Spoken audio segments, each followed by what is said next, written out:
My best friend falsely testified against me so he could steal family from me. It's now 10 years later, and I just found out he's laying hands on my daughter. I'm going nuclear. 10 years ago, my wife and I were in a custody battle over our daughter right after our divorce. The whole thing was ugly, but nothing prepared me for the betrayal that hit in the courtroom. My best friend, the guy I'd known since high school, took the stand out of nowhere. I remember feeling relieved at first because surely he was there to back me up. Instead, he looked me dead in the eyes and started crying, saying how he watched me violently shake my daughter during one of my rage episodes. My jaw dropped. I looked at him like it was a bad dream. He started showing doctored texts and video clips of me and my daughter. Our happy moments twisted into painting me out as an abusive monster. I looked over at my wife, who was putting on crocodile tears, as if every word he was saying was true. The judge stared at me with disgust. My lawyer wasn't ready for it. Even he looked at me like I was a liar when I told him this was fake. That day, I lost everything. No visitation, no phone calls, nothing. When I stepped outside the courtroom, I could barely breathe. I gathered my things and went home, proceeding to drown my sorrows in alcohol. Once hammered, I called my best friend, slurring my speech and demanding to know why he'd destroyed my life. But all I got back was laughter, cold and smug. He told me flat out, "I've wanted your wife to be mine for so long. You know how sick I can get when I'm in love." Then my ex-wife took the phone, her voice dripping with cruelty. "He'll be a better father to her than you ever were. You'll never see your daughter again." I started crying over the phone, begging them to tell me they were joking. Instead, my ex poured salt into my wound. She told me that they had been sleeping together behind my back for 2 years, planning exactly how to take my daughter from me. The whole thing was an orchestrated lie to ruin my life. I was devastated. I should have confronted them, but I didn't. I moved states, started over, but I never gave up hope. I kept sending birthday cards, letters, and gifts to my daughter, hoping she'd know her dad loves her, but I never heard a word. All I knew for certain was that my ex was lying to her about how I used to do things to her when she was little. My ex told me so herself. I was almost ready to face the fact she'd never really know me. But then, out of nowhere, 10 years later, a call came that shattered everything. A hospital from my old hometown said my daughter had been in a car accident. They told me my name was listed as her emergency contact. My heart nearly exploded. Why was I her emergency contact? But I didn't ask. I just jumped into my car, hands trembling the whole drive. When I walked into that hospital waiting room, my ex-wife and former best friend sat stunned, clearly never expecting to see me again. The air was thick with awkwardness. My ex-wife quietly got up and moved toward the doctors, presumably to warn them, leaving me and him alone. I didn't say a word, and that's when he started speaking. At first, he seemed emotional, almost like he might apologize, but instead, the things he said made my blood boil. He admitted to me with a cruel tone that he never gave my daughter any of my letters or gifts I sent. He laughed about how he convinced her I'd abandoned her. But then, just as I thought it couldn't get worse, he changed gears. A fake sorrow began dripping from his every word, trying to make himself sound like the victim. "I'll admit it," he said, putting on this righteous act. "I neglected her. Kids are a lot of work, man. You know how it is. I'm not proud of this, but there were times she needed a good wallop. Honestly, I'm doing you a favor letting you back in her life now. She's a mess. You should thank me." I felt myself about to explode. Every part of me wanted to swing at him right there, but before I could respond, a small, weak voice called out from behind the slightly open curtain nearby. My daughter, awake, staring at us both, her eyes filled with pain and confusion. I ran over, heart pounding so hard I could barely hear anything else. The next few moments felt like slow motion. My daughter, Lily, was lying there with a bandage around her head and her arm in a cast. She looked so much like the little girl I remembered, but older now, 16 years old. Her eyes were the same as mine, deep brown with flecks of amber that caught the light. Her hair was longer than I remembered, cascading over her shoulders in waves that reminded me of her mother before everything went wrong. I couldn't believe I was finally seeing her. "Dad?" she whispered, her voice cracking. That one word nearly broke me. I hadn't heard her call me that in 10 years. I wanted to hug her but was afraid to hurt her more. I just stood there, frozen, tears streaming down my face. The antiseptic smell of the hospital room faded away as I focused entirely on her face, trying to memorize every detail in case this moment was snatched away from me again. My ex-wife, Denise, came rushing back with a nurse. She tried to position herself between me and Lily. The nurse checked Lily's vitals while Denise glared at me. Her face had aged, lines of bitterness etched around her mouth that hadn't been there before. I stood my ground. The hospital called me. I'm still her father. My voice was steadier than I expected, drawing strength from Lily's presence. My former best friend, Russell, joined us now. He put his hand on Denise's shoulder like he owned her. The gesture made me sick. He'd gained weight over the years, his once athletic frame now soft and imposing. His eyes still held that manipulative gleam I'd been too blind to see when we were friends. "Let's not make a scene," he said with that fake, concerned voice. "This isn't about us. It's about Lily." The nurse finished checking Lily's monitors and turned to all of us. "She needs rest. Only immediate family should stay." She was young, probably new to navigating family drama in her ward. Denise immediately pointed at me. "He's not family anymore." Her voice was sharp, cutting through the air between us. The nurse looked confused. I pulled out my wallet and showed her my ID. "I'm her biological father. The hospital called me as her emergency contact." My hands were shaking slightly as I held out my driver's license. This seemed to surprise the nurse. She looked at Lily, who was watching this whole exchange with wide eyes. "Lily, who would you like to stay with you?" Denise cut in before Lily could speak. She's a minor. I make the decisions. Her knuckles were white as she gripped the side rail of Lily's bed. I want my dad, Lily said quietly but firmly. The shock on Denise and Russell's faces was priceless. They clearly hadn't expected this. The nurse nodded and started ushering them out. Denise tried to protest, but the nurse was firm. The patient has requested privacy with her father. Please respect that. Once they were gone, I pulled a chair next to Lily's bed. The vinyl squeaked beneath me as I sat down. We sat in silence for a moment. I had rehearsed what I'd say to her 1,000 times over the years, but now my mind was blank. The steady beep of her heart monitor punctuated the silence between us. They told me you left us, she finally said, that you didn't want me. Her voice was small,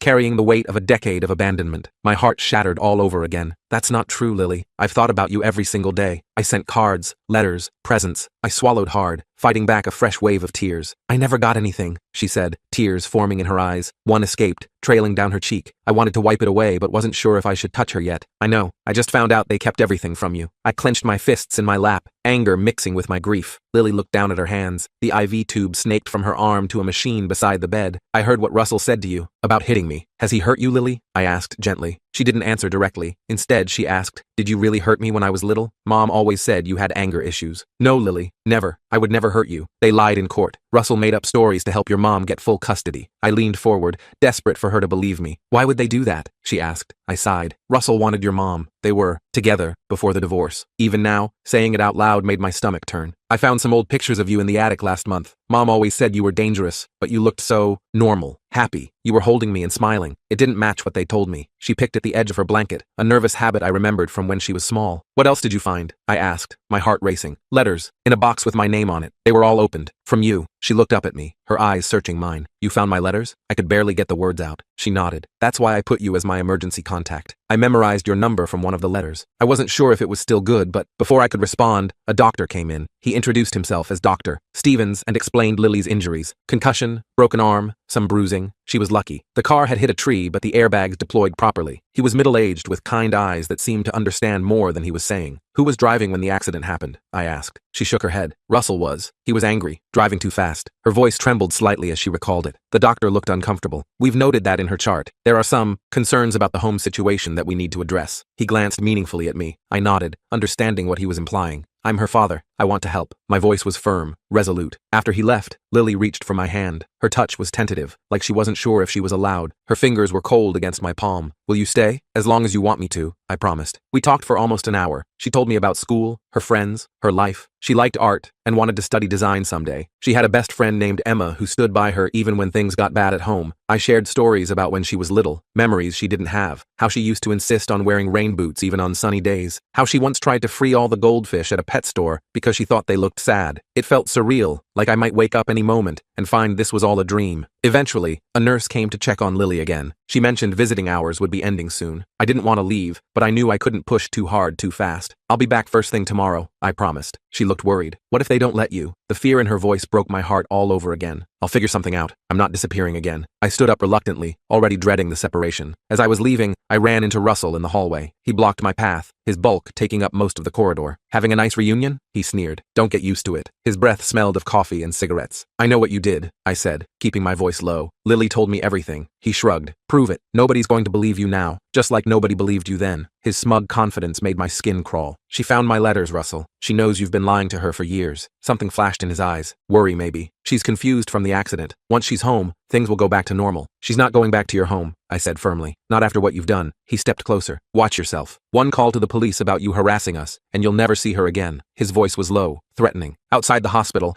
I sat in my car for a long time. My mind was racing. I needed a plan. I couldn't lose Lily again, not now that she knew the truth. I called my old lawyer, left a message explaining the situation. Then I found a hotel nearby and checked in. That night, I could barely sleep. I kept thinking about Lily in that hospital bed, about what might happen when she was discharged. Would Denise and Russell take her home and cut me off again? Would they punish her for contacting me? The next morning, I was back at the hospital as soon as visiting hours started. To my relief, neither Denise nor Russell was there yet. Lily was awake, looking better than yesterday. Some color had returned to her cheeks, and she smiled when she saw me. You came back, she said, sounding surprised. Of course I did, I replied, sitting beside her bed. I promised, didn't I? We talked more, filling in the 10-year gap between us. She asked about where I lived now, my job, if I had a new family. I told her everything, how I'd never stopped thinking about her. After I found your letters, things got worse. Russell found out I was looking through the attic. He got really mad. She twisted the hospital bracelet around her wrist nervously. Did he hurt you? I asked, trying to keep my voice calm. She nodded slightly. He grabbed my arm really hard, left bruises. It wasn't the first time. She pulled up her sleeve, showing me fading yellowish marks on her upper arm. The doctors saw them yesterday. They asked a lot of questions. They're going to help us, Lily, I said. We'll make sure you're safe. They will, I assured her, though I wasn't certain myself. And I believe you. I'm not going anywhere this time. I sat with Lily for hours that day, only stepping out when the nurses came to check on her. Around noon,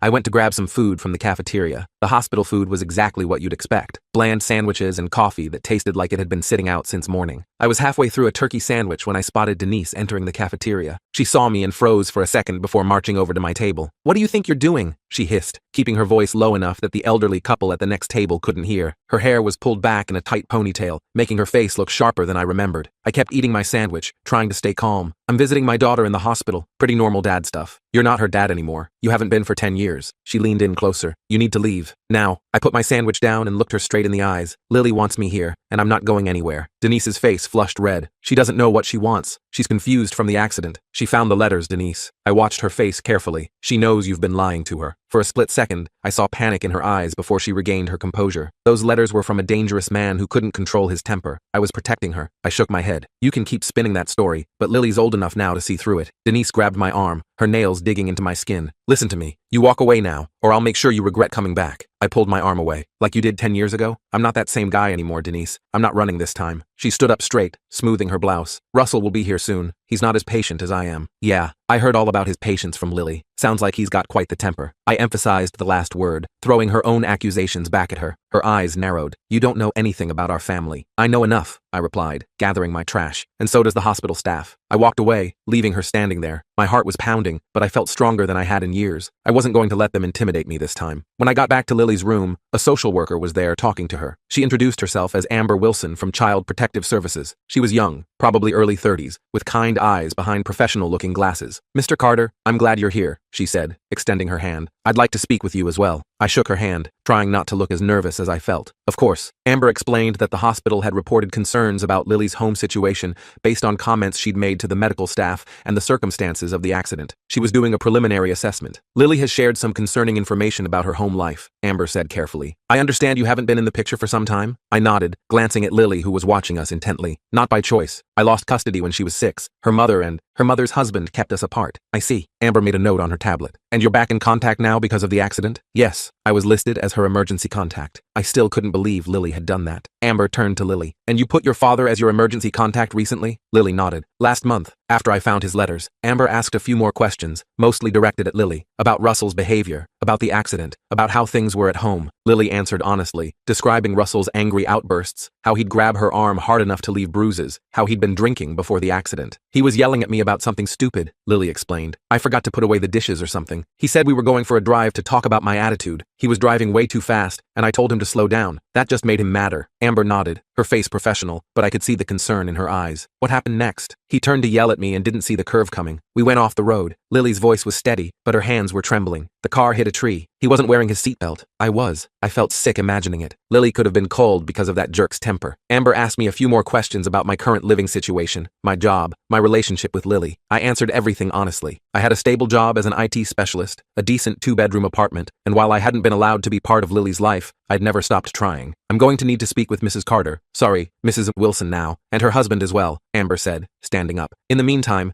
Lily will remain here at the hospital for at least another day for observation. After she left, I sat next to Lily's bed again. You okay? She nodded, but I could tell she was worried. What's going to happen now? I don't know exactly, I admitted, but I'm going to do everything I can to make sure you're safe. Mom's going to be so mad. Lily picked at her blanket again. She hates when people know our private business. This isn't about her, I said gently. It's about keeping you safe. We spent the rest of the afternoon watching bad TV and talking. I learned that Lily was really into photography, that she had a small group of close friends, that she wanted to travel someday. It was strange and wonderful, getting to know this person who was both my little girl and a complete stranger. Around dinner time, a nurse came in to tell me that Lily's mother and stepfather were here and wanted to see her. Lily immediately tensed up. I don't want to see them, she said firmly. The nurse looked uncomfortable. They're insisting. They are her legal guardians. I stood up. It's okay. I'll go talk to them. Lily grabbed my hand. Don't leave me alone with them. I won't, I promised. I'll be right back. I found Denise and Russell in the waiting area. Russell looked worse for wear, with a bandage on his forehead and a neck brace. Good, I thought, then immediately felt guilty for thinking it. We want to see our daughter, Denise said immediately. The nurse said you're in there. Lily doesn't want to see you right now, I replied, keeping my voice level. She's still recovering. Russell stepped forward, wincing slightly. You don't get to make that call. We're her parents. I'm her parent too, I said, and she specifically asked not to see you. This is ridiculous, Denise snapped. You show up after 10 years and suddenly you're father of the year? I didn't show up. I was called because my daughter was in an accident. An accident that happened because he, I nodded toward Russell, was driving angry and hammered. Russell's face darkened. You don't know what you're talking about. Actually, I do. Lily told me everything. She told the doctors everything. She told the social worker everything. That got their attention. Denise's eyes widened. What social worker? From CPS. She was here earlier. Apparently the hospital had some concerns about how Lily got those bruises on her arms. I crossed my arms, standing my ground. Russell took another step toward me, his face inches from mine. You called CPS on us? You son of a— I didn't call anyone, I interrupted. The hospital did. Standard procedure when they suspect abuse. Denise put her hand on Russell's arm, pulling him back. There's been a misunderstanding. Lily is clumsy. Always has been. She falls a lot. That's not what she says, I replied, and I believe her. Russell jabbed a finger at my chest. You think anyone's going to take your side? After what you did? I didn't do anything, I said firmly. You both know that. You made it all up to take Lily away from me. Prove it, Russell sneered. It's your word against ours, and we have the court records to back us up. A nurse approached us, looking concerned. Is everything all right here? Fine, Denise said quickly, plastering on a fake smile. We're just having a family discussion. The nurse didn't look convinced. Well, please keep your voices down. This is a hospital. After she walked away, Denise turned back to me. We're going to see our daughter now. She doesn't want to see you, I repeated. And after what Russell did, putting her in the hospital, I don't blame her. That was an accident, Russell growled. Driving hammered with your kid in the car isn't an accident. It's a crime. I stood my ground, not backing down. Denise's face hardened. You're making a big mistake coming back like this. We built a life without you. Lily doesn't need you swooping in now, confusing her. She found my letters, Denise. She knows I never abandoned her. I watched her face carefully. She knows you've been lying to her for years. Something flickered in Denise's eyes. Fear, maybe. Those letters were from a dangerous man. I was protecting her. No, you were protecting yourself. And your boyfriend here. I nodded toward Russell. But it's over now. Lily knows the truth. Russell stepped forward again, but Denise held him back. This isn't over, she warned. Not by a long shot. They left, and I returned to Lily's room, feeling shaken, but determined. When I told her what happened, she looked relieved that she didn't have to see them. They'll be back, she said quietly. They always come back angrier after something like this. I won't let them hurt you, I promised, though I wasn't entirely sure how I'd keep that promise. That night, I slept in the chair next to Lily's bed. It was uncomfortable, but there was no way I was leaving her alone in that hospital. Around midnight, I woke up to find her watching me. You're still here, she whispered, sounding surprised. Of course I am, I whispered back. I told you I'm not going anywhere. She smiled a little, then went back to sleep. I stayed awake for a long time after that, watching her breathe, still amazed that I'd found her again. The next morning, Dr. Stevens came by to check on Lily. He seemed pleased with her progress and mentioned she might be discharged the following day. Where will she go? I asked, voicing the question that had been keeping me up all night. Dr. Stevens glanced at Lily, then back at me. That's something you'll need to discuss with CPS. Ms. Wilson mentioned she'd be back this morning. Sure enough, Amber from CPS arrived about an hour later. She asked to speak with me privately, so we stepped out into the hallway. I've spoken with Mrs. Wilson and Mr. Peterson, she said, referring to Denise and Russell. They deny any abuse, of course. Of course they do, I muttered. However, Amber continued, the hospital has documented Lily's injuries, including bruising patterns inconsistent with the car accident, and Mr. Peterson's blood alcohol level was above the legal limit when they were brought in. My heart raced. So what happens now? Given the circumstances, we're recommending Lily be placed in temporary alternative housing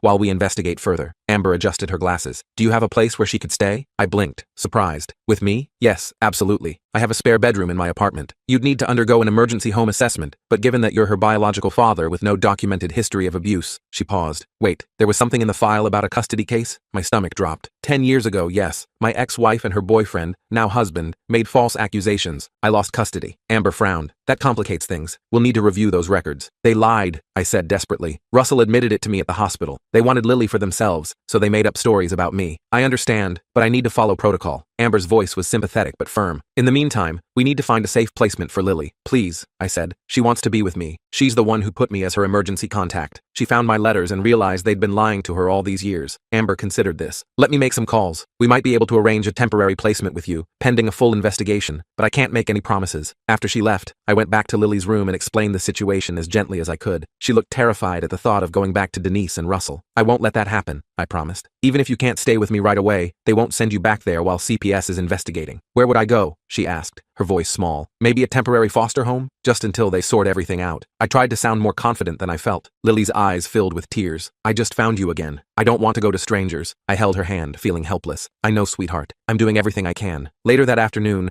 Amber returned with news. She'd spoken to her supervisor and reviewed the hospital reports. Given the circumstances, they were willing to place Lily with me temporarily while they investigated further. I'd need to submit to a background check and home assessment, but they could expedite the process. Really? Lily's face lit up for the first time since I'd arrived at the hospital. Amber nodded. It's not permanent yet. There will be follow-up visits and interviews. But for now, yes, you can stay with your father when you're discharged. I could have hugged her. Thank you. Thank you so much. After Amber left, Lily and I started making plans. I'd need to get some things for her room, figure out school arrangements, all the practical details I'd missed out on for 10 years. It was overwhelming, but in the best possible way. Our planning was interrupted when a nurse came in, looking uncomfortable. Mr. Carter, there's a police officer here who wants to speak with you. My heart sank. Had Denise and Russell called the police on me somehow? I followed the nurse out to find a uniformed officer waiting. He introduced himself as Officer Jenkins, a middle-aged man with a serious expression. I understand you're Lily Carter's father? He asked. I nodded, trying to stay calm. Yes, that's right. I need to ask you some questions about the accident and the events leading up to it. His tone was professional, giving nothing away. I explained that I hadn't been there, that I'd only arrived after being called as Lily's emergency contact. Officer Jenkins took notes, then asked about my relationship with Lily and her mother. We've been estranged for 10 years, I admitted. Her mother and stepfather kept us apart. And how did you feel about that? He asked, watching me carefully. Devastated, I answered honestly. I never wanted to lose my daughter. I've been trying to contact her for years. Officer Jenkins nodded. Mr. Peterson claims you've been harassing the family, that you showed up here making threats. I shook my head. That's not true. The hospital called me because Lily listed me as her emergency contact. I haven't had any contact with them in years. He says you threatened him in the waiting room yesterday. I didn't threaten anyone, I insisted. We had a conversation. It was tense, but there were no threats. Officer Jenkins made another note. Are you aware that Mr. Peterson is claiming you coached Lily to make false allegations against him? My blood boiled. That's ridiculous. I hadn't spoken to Lily in 10 years until I got here. She told the doctors about the abuse before I even arrived. I understand, Officer Jenkins said, his expression neutral. I'm just following up on the report. What report? I asked, suddenly worried. Mr. Peterson filed a complaint this morning. He's claiming you're trying to alienate his stepdaughter from him and his wife. Officer Jenkins closed his notebook. Given the circumstances, I'd advise you to be careful about making any accusations without evidence. The evidence is all over Lily's body, I said, trying to keep my voice steady. And in the hospital's blood test showing Russell was hammered when he crashed the car with my daughter in it. Officer Jenkins nodded. Those matters are being investigated separately. For now, I'm just giving you a heads up. This situation could get complicated. After he left, I leaned against the wall, trying to process what had just happened. Russell was trying to flip the script, painting me as the manipulative one. It was exactly what he'd done 10 years ago, and it had worked then. I went back to Lily's room, trying to hide my worry. She saw through it immediately. What's wrong? She asked. Was that about me? I sat down beside her. Russell filed a police report. He's claiming I'm manipulating you into making false accusations against him. Lily's face hardened. That's what he always does. Turns everything around so he's the victim. I know, I said. But this time we have evidence. The hospital records, the blood test, and you're old enough now that people will listen to you. I'm scared, she admitted. What if they make me go back? They won't, I promised, hoping I was right. CPS is on our side. The doctors are on our side. We just need to stick to the truth. That evening, Amber returned with more paperwork for me to fill out. She mentioned that Denise and Russell had been difficult during their interview, making accusations against me, and claiming Lily was making up stories for attention. It's not uncommon for abusers to deflect blame, Amber said matter-of-factly. We're proceeding with the temporary placement with you, but be prepared. They're not going to make this easy. I never expected them to, I replied, signing the last form. But I'm not backing down this time. The next morning, Dr. Stevens cleared Lily for discharge. Her arm was still in a cast, and she had some lingering bruises, but she was well enough to leave. A nurse brought in a wheelchair, hospital policy for all discharged patients. Ready to go home? I asked, helping her gather the few things she had. Lily smiled. Home, that sounds nice. As I wheeled her toward the exit, I spotted Denise and Russell waiting near the hospital doors. My heart sank. Lily saw them too and grabbed my hand. Don't let them take me, she whispered. I won't, I promised, continuing forward. Denise stepped in front of the wheelchair, blocking our path. Where do you think you're going with our daughter? I'm taking Lily home, I said firmly. CPS has approved a temporary placement with me. Russell moved beside Denise, his face red with anger. Like hell they have. She's coming home with us. A security guard noticed the confrontation and started walking over. I was grateful for the backup. It's been arranged, I said calmly. You can take it up with CPS if you have concerns. This is kidnapping, Denise hissed. You can't just take her. It's not kidnapping, I replied. It's a legal placement approved by Child Protective Services. Now please move aside. The security guard reached us. Is there a problem here? This man is trying to take my daughter, Denise said immediately, putting on her victim voice. I pulled out the paperwork Amber had given me. I have temporary custody through CPS. My daughter is being discharged into my care. The security guard looked over the paperwork, then nodded. Everything seems in order. Ma'am, sir,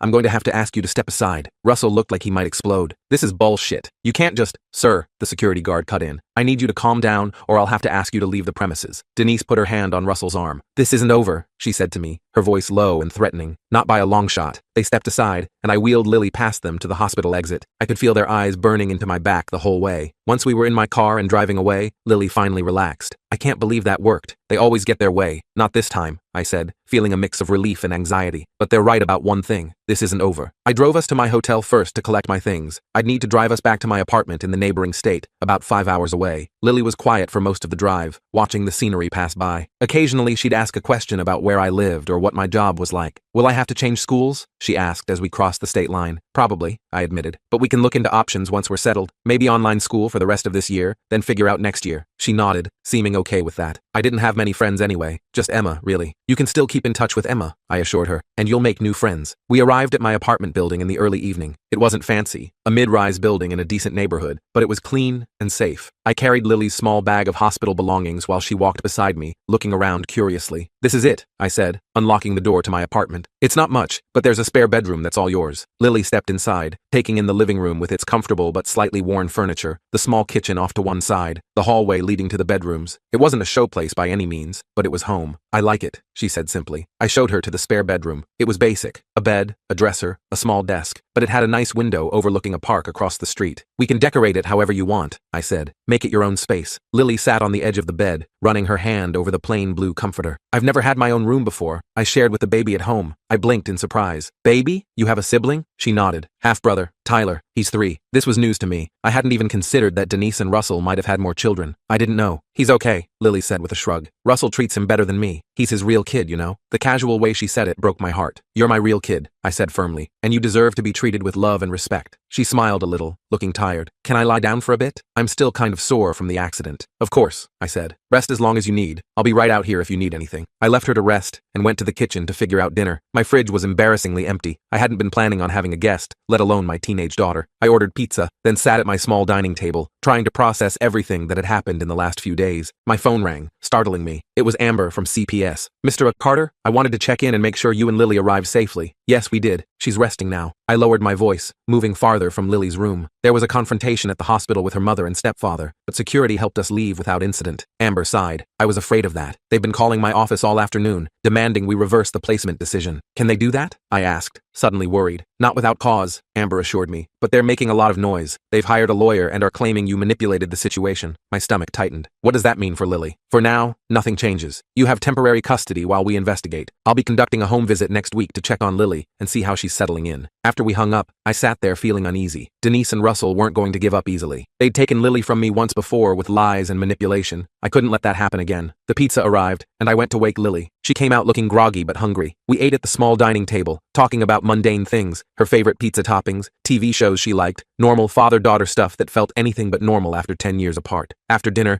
Lily helped me clean up, moving around the kitchen like she was trying to memorize where everything went. It struck me that she might be worried this was temporary, that she'd be sent back to Denise and Russell. You know, I said casually, we should make a list of things you need. Clothes, school supplies, whatever would make you feel more at home here. She looked up, surprised. You think I'll be here that long? I hope so, I said honestly. I'm going to do everything I can to make that happen. She nodded, but I could tell she was afraid to hope too much. Can I take a shower? I still feel gross from the hospital. Of course, let me show you how the shower works. It's a little tricky. After I showed her the bathroom and gave her a clean towel, I went back to the living room and called my lawyer. I'd left him a message the day before but hadn't heard back. This time he answered. Mike, it's been a long time, he said, sounding surprised. What's this about your daughter? I explained everything. Lily's accident, the abuse allegations against Russell, the temporary custody arrangement. Stephen listened without interrupting, then let out a low whistle. That's quite a situation. And you're sure the abuse allegations are legitimate? Absolutely, I said firmly. The The hospital documented bruising consistent with abuse, not just from the accident. And Russell was hammered when he crashed the car with Lily in it. That helps, Stephen said. But be prepared. If they fought this dirty 10 years ago, they'll do it again. They might try to use the old custody ruling against you. Can they do that? It was based on lies. It's still a legal precedent, Stephen warned. We'd need to prove those allegations were false, which isn't easy after all this time. I thought about what Lily had told me, about finding my letters. Lily found evidence that they've been hiding my communications from her. She knows they lied about me abandoning her. That's helpful, but not definitive proof of the other allegations being false. Stephen paused. What we need is for Russell to slip up, to admit what they did. I remembered Russell's smug face at the hospital, how he'd bragged about keeping my letters from Lily. He's arrogant. He might, if pushed. Don't do anything stupid, Stephen warned. Let me handle the legal side. I'll file for permanent custody based on the abuse allegations and the CPS placement. In the meantime, focus on taking care of Lily and documenting everything. After we hung up, I sat there thinking about what Stephen had said. We needed proof that Denise and Russell had lied 10 years ago. But how could I get that after all this time? Lily came out of the bathroom, her hair wet, and wearing the same clothes she'd had at the hospital. I made a mental note to take her shopping as soon as possible. Feel better? I asked. She nodded, sitting next to me on the couch. What happens now? Now we take it one day at a time, I said. Tomorrow we'll go shopping, get you some clothes and things for your room. We'll need to figure out school eventually, but that can wait a bit. What about Mom and Russell? She asked, her voice small. They won't just let me stay here. No, they probably won't, I admitted. But we have the law on our side this time, and the truth. She leaned against my shoulder, a gesture so natural and yet so surprising after all these years apart. I'm glad I found your letters. Me too, sweetheart, I said, my throat tight with emotion. Me too. The next few days fell into a strange new routine. We went shopping for clothes and school supplies. I called my boss and explained the situation, arranging to work remotely for a while. Lily and I spent hours just talking, filling in the gaps of the past 10 years. She told me more about life with Denise and Russell, how Russell's temper would flare over the smallest things, how Denise would make excuses for him, telling Lily she needed to try harder not to provoke him, how they'd tell her I was dangerous, that I didn't want her, that I'd hurt her when she was little. I believed them for a long time, she admitted one evening as we sat on the balcony watching the sunset. But things didn't add up. I had these memories of you that didn't match what they said, like how you used to read to me every night, or how you'd let me stand on your feet to dance. I smiled at the memory. You loved that. You called it daddy dancing. She nodded. I remembered that. And other stuff too. Good stuff. It didn't make sense with what they told me. That's why you went looking in the attic? Yeah. Mom keeps all the important papers up there. I thought maybe there'd be something about you. She twisted a strand of hair around her finger. I found this box with my name on it. It had all these letters and cards. Birthday cards. Christmas cards. Letters telling me you loved me and missed me. My heart ached thinking about all those messages that never reached her. I sent something every month. For 10 years. I know. They were all there. Organized by date. She looked at me, her eyes sad. Why would they keep them if they weren't going to give them to me? Control, I said simply. They wanted to control the narrative about me. If you'd gotten those letters, you might have questioned their story, which is exactly what happened when I found them, she said with a small, defiant smile. The doorbell rang, interrupting our conversation. I checked the peephole and saw Amber from CPS standing there with another woman I didn't recognize. Mr. Carter, Amber said when I opened the door. Sorry for the unannounced visit. This is my supervisor, Beverly Thompson. We need to conduct an initial home assessment. I invited them in, calling for Lily to join us. The assessment was thorough, but not invasive. They checked Lily's room, the bathroom, the kitchen. They asked about meals, school plans, house rules. Beverly asked Lily several questions about how she was feeling, if she felt safe, if she had everything she needed. I feel safe here, Lily said firmly. For the first time in a long time. Beverly nodded, making notes. And how are you recovering from your injuries? Lily showed her the cast on her arm. It itches, but otherwise okay. The headaches are mostly gone now. After about an hour, they seemed satisfied. Amber pulled me aside while Beverly finished talking with Lily. Everything looks good, she said quietly. But I should warn you, Mrs. Wilson and Mr. Peterson have filed a formal complaint. They're claiming you've manipulated Lily and CPS into this arrangement. My stomach tightened. That's ridiculous. I know, Amber said, but they're pushing hard. They've hired a lawyer and are demanding Lily be returned to them immediately. What does that mean for us? I asked, glancing at Lily who was showing Beverly a drawing she'd made. For now, nothing changes. You still have temporary custody, but there will be a hearing next week to review the placement. Amber looked sympathetic. You should hire a lawyer if you haven't already. I have, I assured her. He's filing for permanent custody. After they left, I explained the situation to Lily as gently as I could. She took it better than I expected, but I could see the fear in her eyes. They won't win, I promised. Not this time. That night, as I was getting ready for bed, my phone rang. Unknown number. I almost didn't answer, but something told me I should. Hello? Is this Mike? A young woman's voice, vaguely familiar. Yes. Who's this? It's Emma, Lily's friend. She sounded nervous. She gave me your number. I hope that's okay. Of course, I said, surprised. Is everything all right? Not really, Emma said. Mrs. Wilson and Mr. Peterson came to my house today. They were asking all these questions about Lily, trying to get me to say she made up stuff about Mr. Peterson. My blood ran cold. What did you tell them? The truth, Emma said firmly. That Lily showed me the bruises, that she was scared of him, that she cried when she told me about how he grabbed her and shook her. Thank you for being honest, I said, genuinely grateful. That couldn't have been easy. They were super mad, Emma continued, Mr. Peterson started yelling at me, saying I was a liar. My mom kicked them out. I'm sorry you had to deal with that, I said, but I appreciate you telling me. There's something else, Emma said, her voice dropping lower. After they left, I remembered something. Lily gave me some stuff to keep for her a few months ago. Letters and pictures. She was afraid her stepdad would find them and get mad. My heart raced. What kind of letters and pictures? Your letters, Emma said. The ones she found in the attic, and some pictures of you and her when she was little. She wanted them safe. This could be exactly what we needed. Proof that Lily had found the letters before the accident, before she ever contacted me. Evidence that she'd been telling the truth about Russell. Emma, those letters could be really important, I said carefully. Would you be willing to give them to my lawyer? Yeah, of course, Emma replied without hesitation. Lily's my best friend. I want to help her. We arranged for Stephen to contact Emma's mother the next day. After we hung up, I sat on the edge of my bed, feeling a glimmer of hope for the first time in days. Maybe we had a chance after all. The next morning, I called Stephen and told him about Emma and the letters. He agreed it could be crucial evidence and promised to follow up immediately. This is good, he said. If we can prove Lily found those letters before the accident, before she ever contacted you, it supports her credibility. And if she has pictures of the bruises Russell gave her, even better. What about the hearing next week? I asked. Should Lily be there? Probably not for the whole thing, Stephen advised, but the judge might want to speak with her privately. We'll prepare her for that possibility. After I hung up, I found Lily in the kitchen making toast. She looked up when I came in, immediately picking up on my mood. What's wrong? She asked. Nothing's wrong, I assured her. Actually, something might be right for once. Emma called me last night. Lily's eyes widened. She did? What did she say? I told her about the conversation, about Emma's willingness to help. She mentioned you gave her some of my letters and pictures to keep safe? Lily nodded. After I found them in the attic. Russell almost caught me looking through them once, so I took the most important ones to Emma's house. That was smart thinking, I said. Those letters could help us prove you're telling the truth about everything. For the first time since the accident, Lily smiled a real, hopeful smile. Really? Really, I confirmed. Our lawyer is contacting Emma's mom today to get them. We spent the rest of the day making plans. I enrolled Lily in online classes to finish out the school year. We picked out paint colors for her bedroom. Small, normal things that felt revolutionary after everything we'd been through. That evening, Stephen called with an update. He'd spoken with Emma's mother, who was fully supportive, and had already gathered the letters and pictures Lily had left with them. He'd arranged to pick them up the next day. There's something else, Stephen added. Emma told her mother about other incidents she witnessed. Times when Russell was aggressive with Lily. She's willing to provide a statement. That's incredible, I said, relief washing over me. Will it be enough? It's a strong start, Stephen said cautiously, but be prepared. Denise and Russell aren't going to back down easily. He was right about that. The very next day, a process server showed up at my door with papers. Denise and Russell were suing for emergency custody, claiming I had manipulated Lily into making false accusations against them. The allegations were ridiculous, that I'd brainwashed Lily during our phone conversations before the accident, conversations that never happened, that I'd coached her to lie to the doctors and CPS, that I was an unstable parent with a history of violence, citing the old custody case. I called Stephen immediately, my hands shaking with anger as I read through the papers. They're lying. Again, just like 10 years ago. I expected something like this, Stephen said calmly. Send me the papers. We'll respond appropriately. When I told Lily about the lawsuit, she wasn't surprised either. That's what they do, she said, with a wisdom beyond her years. They lie and twist things until they get their way. Not this time, I promised her. This time we have evidence. This time you're old enough to speak for yourself. The next few days were a whirlwind of preparation. Stephen collected Emma's statement and the letters Lily had hidden with her. He filed our response to Denise and Russell's emergency petition, including affidavits from the hospital staff who had documented Lily's injuries and Emma's statement about witnessing Russell's abuse. The night before the hearing, Lily and I sat on the couch watching a movie, both too anxious to really pay attention to the plot. During a quiet moment, she turned to me. What if they win tomorrow? She asked, her voice small. What if I have to go back? I put my arm around her shoulders, pulling her close. That's not going to happen. But even if something goes wrong tomorrow, I'm not giving up. Not ever again. She leaned her head against my shoulder. I'm glad I found your letters. Me too, sweetheart, I said, my throat tight with emotion. Me too. The morning of the hearing, I woke up before my alarm even went off. I'd barely slept, just tossing and turning all night thinking about what might happen. I made coffee and sat at the kitchen table, trying to calm my nerves. Lily came out of her room around 7, already dressed in the new outfit we'd bought for court. Simple black pants and a blue blouse that made her look older than 16. You look nice, I said, pushing a mug of hot chocolate toward her. I'd noticed she preferred that to coffee. Thanks, she mumbled, sitting down across from me. She looked as nervous as I felt, picking at her fingernails the same way she used to when she was little. Everything's going to be okay, I told her, trying to sound more confident than I felt. Stephen is meeting us at the courthouse. He's got all the evidence we need. Lily nodded, but didn't look convinced. Russell always gets his way, she said quietly. He's really good at making people believe him. Not this time, I promised. This time, we have proof. We drove to the courthouse in silence. My hands were sweating on the steering wheel, and I kept checking the rearview mirror like I was expecting Denise and Russell to be following us or something. The courthouse looked exactly the same as it had 10 years ago when I'd lost everything. Same gray stone steps, same heavy wooden doors. I took a deep breath before getting out of the car. Stephen was waiting for us in the lobby, looking professional in his suit with a briefcase at his feet. He shook my hand and gave Lily a reassuring smile. You must be Lily, he said. I'm Stephen. I've heard a lot about you. Lily managed a small smile. Nice to meet you. Stephen led us to a small conference room where we could talk privately before the hearing. He explained what would happen. The judge would hear arguments from both sides, might speak to Lily privately, and then make a decision about the temporary custody arrangement. What about their lawsuit? I asked. The one claiming I manipulated Lily? We've filed a motion to dismiss, Stephen said. It's baseless, and I think the judge will see that, especially with the evidence we have. He opened his briefcase and pulled out a folder. Emma's statement is very compelling. She details multiple incidents where she witnessed Russell's aggressive behavior toward Lily, and the letters and photographs are exactly what we needed. Lily leaned forward. You have the pictures too? Stephen nodded. Emma's mother gave us everything, including some photos you took of bruises on your arms. Lily looked down at her hands. I was scared to show anyone else. Russell said if I ever told, he'd make things worse. I reached over and squeezed her hand. You're incredibly brave, you know that? The door opened, and a court officer told us it was time. As we walked into the courtroom, I spotted Denise and Russell immediately. They were sitting at a table with their lawyer, a sharp-looking woman in an expensive suit. Denise was dressed like she was going to church, all proper in a conservative dress. Russell had cleaned up too, wearing a suit that made him look almost respectable. It was all for show, and it made me sick. The judge, an older man named Judge Harrington, called the court to order. He explained that this was a hearing to review the temporary custody arrangement for Lily Carter and to address the emergency petition filed by Denise and Russell. Denise and Russell's lawyer went first. She painted this picture of them as loving, concerned parents, whose daughter had been manipulated by her estranged father. She claimed I'd somehow gotten in contact with Lily before the accident and convinced her to make up stories about abuse. She even suggested the bruises documented at the hospital could have been self-inflicted or from normal teenage activities. Your Honor, she said in this smooth, practiced voice, Mr. Carter lost custody of his daughter 10 years ago due to his violent behavior. Now he's using this tragic accident as an opportunity to alienate Lily from her mother and stepfather, who have raised her for the past decade. I felt my blood pressure rising with every lie she told. Stephen put a hand on my arm, silently telling me to stay calm. When it was his turn to speak, he stood up with quiet confidence. Your Honor, he began, the facts of this case are quite different from what opposing counsel has presented. Lily Carter was brought to the hospital following a car accident in which her stepfather, Russell Peterson, was driving while intoxicated. Hospital staff documented multiple bruises on Lily's body, inconsistent with the accident injuries. When questioned, Lily disclosed a pattern of physical abuse by Mr. Peterson. He paused, letting that sink in. Mr. Carter was contacted by the hospital because Lily had listed him as her emergency contact. He had no prior contact with his daughter for 10 years, despite his continuous efforts to maintain a relationship through letters and gifts, all of which were intercepted and hidden by Mrs. Wilson and Mr. Peterson. Stephen then presented the evidence, the hospital records, the CPS reports, Emma's statement, and most importantly, the letters and photographs Lily had hidden at Emma's house. These letters, Your Honor, were discovered by Lily in her parents' attic months before the accident, before she had any contact with Mr. Carter. They prove that Mr. Carter never abandoned his daughter as she had been told. The photographs document bruising from incidents that occurred well before the accident. The judge looked through the evidence carefully, his expression giving nothing away. Then he looked at Lily. Young lady, I'd like to speak with you privately in my chambers. Lily glanced at me, looking terrified. I gave her what I hoped was a reassuring nod. It'll be okay, I whispered. Just tell the truth. She followed the judge out of the courtroom. The waiting was torture. Denise kept shooting daggers at me with her eyes, while Russell stared straight ahead, his jaw clenched tight. I couldn't believe I'd once considered this man my best friend. Looking at him now, all I saw was a monster who'd hurt my daughter and stolen 10 years of my life with her. After what felt like forever, Lily and the judge returned. She sat back down next to me, and I could tell she'd been crying. I wanted to ask her what happened, but the judge was already speaking. I've reviewed all the evidence and spoken with Lily, he said. I find the emergency petition filed by Mrs. Wilson and Mr. Peterson to be without merit. The temporary custody arrangement placing Lily with her father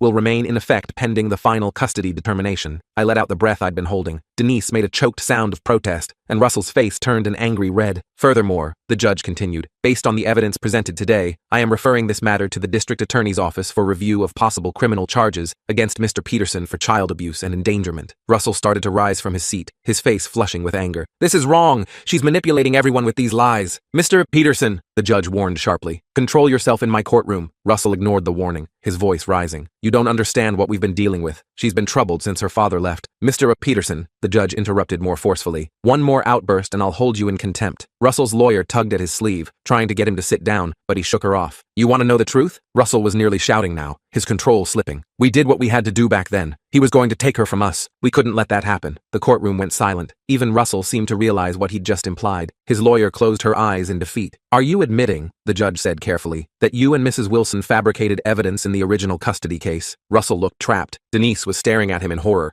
That's not what I meant, he stammered. But it was too late. The damage was done. The judge ordered a full review of the original custody case and maintained the temporary custody arrangement placing Lily with me. He also instructed the district attorney to investigate Russell's statement as a possible admission of perjury. As we left the courtroom, I felt like I was floating. Lily walked beside me, a small smile playing on her lips. You did it, I said, putting my arm around her shoulders. You were so brave in there. She leaned against me. I just told the truth. About everything. Stephen met us outside, looking pleased. That couldn't have gone better, he said. Russell's outburst was exactly what we needed. What happens now? I asked. Now we file for permanent custody, Stephen said. With what happened today, I'd say our chances are excellent. As we walked toward the exit, I spotted Denise standing alone near the water fountain. She looked defeated, her perfect church outfit now seeming like a costume that didn't fit right. Part of me wanted to walk right past her, but something made me stop. Lily, wait here with Stephen for a minute, I said. I need to talk to your mom. Lily looked uncertain, but nodded. I walked over to Denise, who tensed up when she saw me coming. What do you want? She asked, her voice lacking its usual edge. I want to know why, I said simply. Why did you do it? We could have shared custody. We could have both been in her life. Denise looked away. Russell was obsessed with having a perfect family. He convinced me you'd try to turn Lily against us, if you had any access to her. She sighed. After a while, I started believing it too. That's not a good enough reason to destroy someone's life, I said. To lie to your daughter for 10 years. I know, she said quietly. I know that now. I shook my head. There was nothing more to say. I turned to walk away, but Denise called after me. Mike, take care of her. Better than I did. I nodded once, then went back to Lily and Stephen. We walked out of the courthouse together, into the bright afternoon sunlight. The next few weeks were a whirlwind. The district attorney decided to press charges against Russell for child endangerment, related to the hammered driving accident, and began investigating the perjury allegations. He eventually accepted a plea deal with community service and probation, a lighter sentence than I thought he deserved,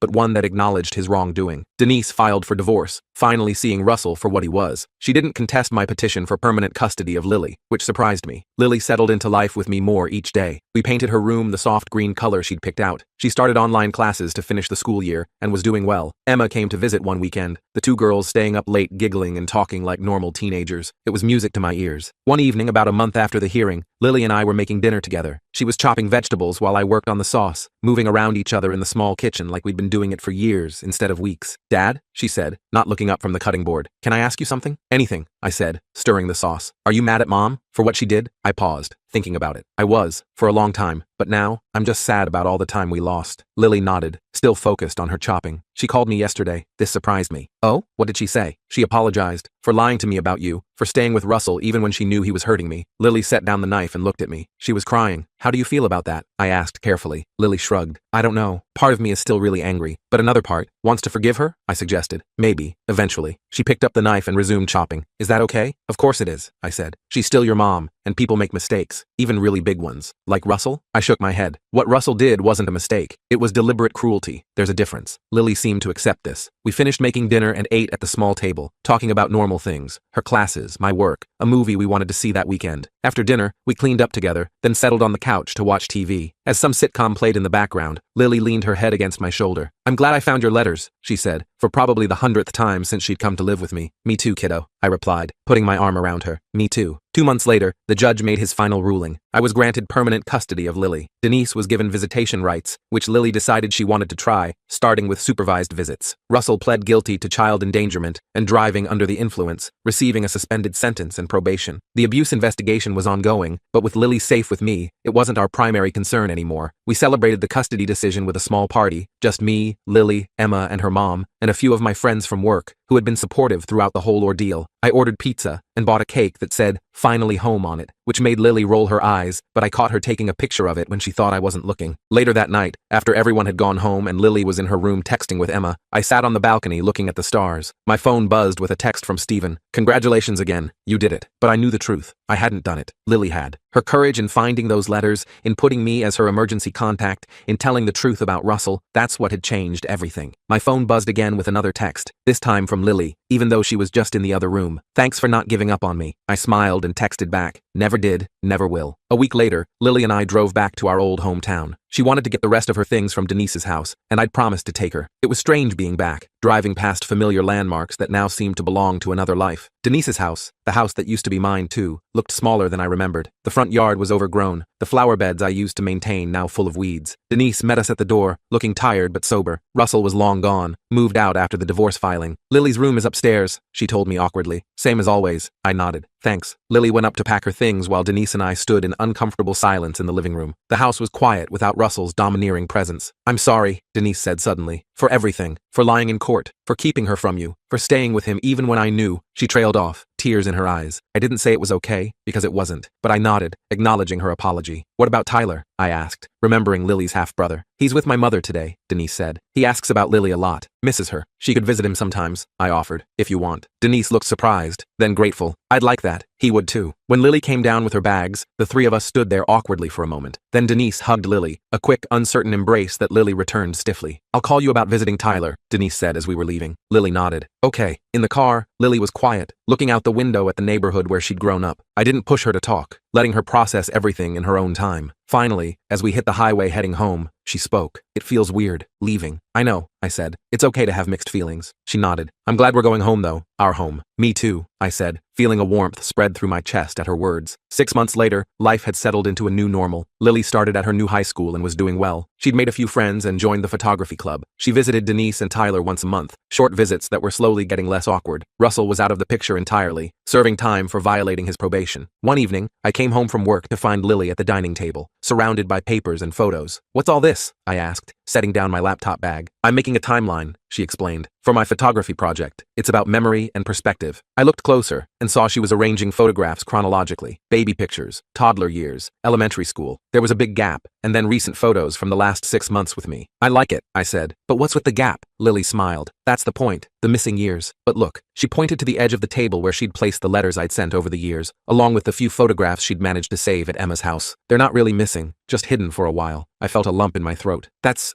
really powerful, Lily. She shrugged, but I could tell she was pleased. I thought maybe I could enter it in the school art show, if that's okay. More than okay, I said. It's amazing. That night, after Lily had gone to bed, I sat looking at her project still spread across the dining table, the timeline of our fractured, then mended relationship, the evidence of 10 years of separation, and the small bridges that had kept us connected even when we didn't know it. Letters never received, but somehow still finding their way to her. I carefully picked up one of the photos, Lily, at about 4 years old, sitting on my shoulders at the zoo, both of us laughing at something off camera. I remembered that day perfectly, how she'd been so excited to see the elephants that she couldn't stop bouncing, how her little hands had held tight to my hair as I carried her on my shoulders. I put the photo back in its place on the timeline. The past was the past. What mattered was now, Lily safe and happy, living the life she deserved, and me, finally able to be the father I'd always wanted to be.